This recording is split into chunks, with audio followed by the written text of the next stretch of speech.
This Mobile Geeks video is powered by ASUS. Hey, I'm rolling with Mobile Geeks right here at Computex 2015, and as you can hear, it's very loud around me. We're in Asia, and MSI is definitely trying to get your attention.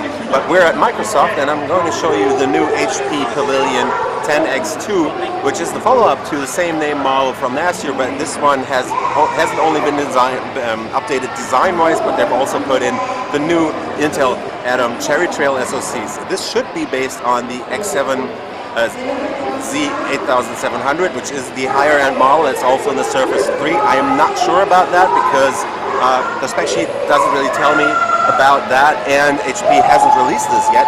So this is definitely the first time we're seeing this.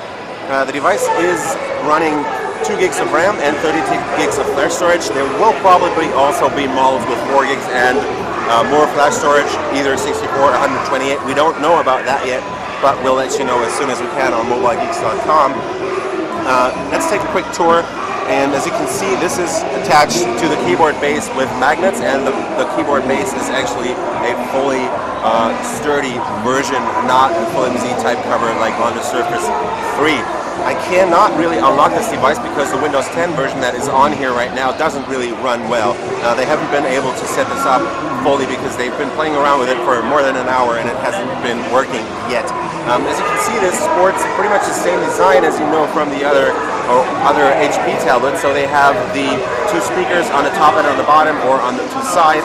And as you can see right here, the sound is powered by Bang & Olufsen from Denmark, which should guarantee some very nice sound.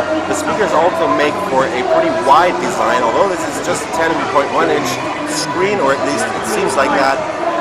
It does have pretty wide bezels on this device, which is not always a bad thing because you can hold this very comfortably that way, but it's also, you might cover up the speakers on the side right here, but they're front-facing and they're probably going to deliver a very nice sound.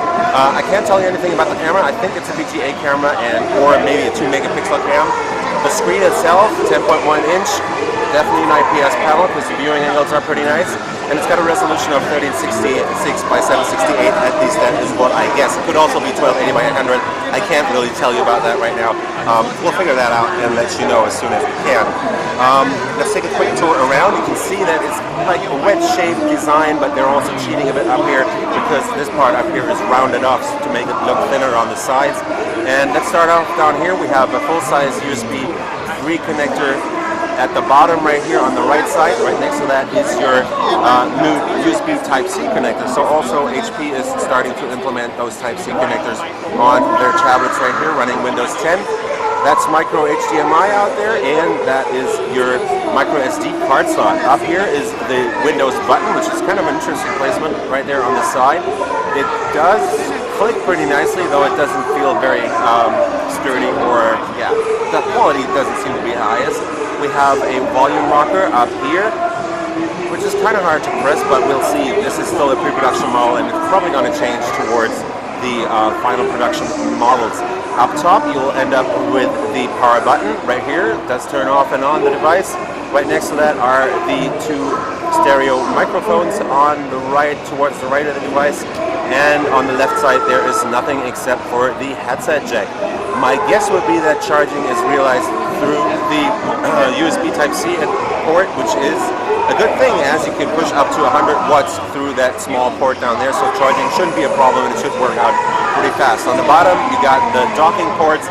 These are the connectors where the device hinges onto the keyboard, and this is the pogo pins connected to the keyboard base, which isn't powered, and it's not connected through Bluetooth or anything. The whole thing is made out of plastic. It does feel a little cheap because it's pretty easy to, or there's like maybe half a millimeter, but you can feel that I can press on the back and it actually touches the innards of the device. But other than that, it feels pretty sturdy. It doesn't really bend at all.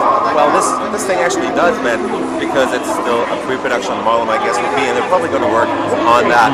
The weight of the tablet is, as a whole package, supposed to be around 800 grams, including the keyboard, so the tablet itself seems to be around 500 grams, my guess would be. And yeah, let's take a quick look at the keyboard. It attaches through strong magnets up here, so let me just try to attach that. Oh, didn't hit the right spot there. going like this, and there you have it. It does connect like this. The keyboard size is definitely decent because they have white spaces between the keys right here. You have huge shift keys on both sides, plus a bunch of special keys for Windows. Also, this seems to be for switching between the tablet mode and the normal desktop experience on Windows 10.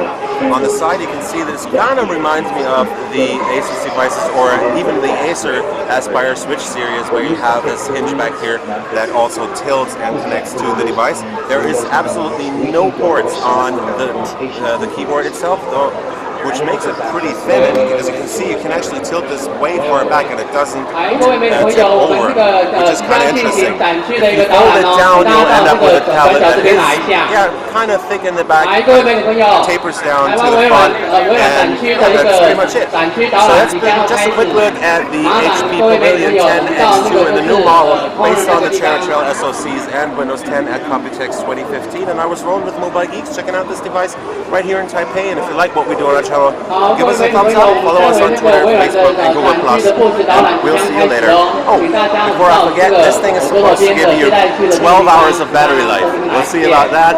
I'll see you later. This Mobile Geeks video is powered by ASUS.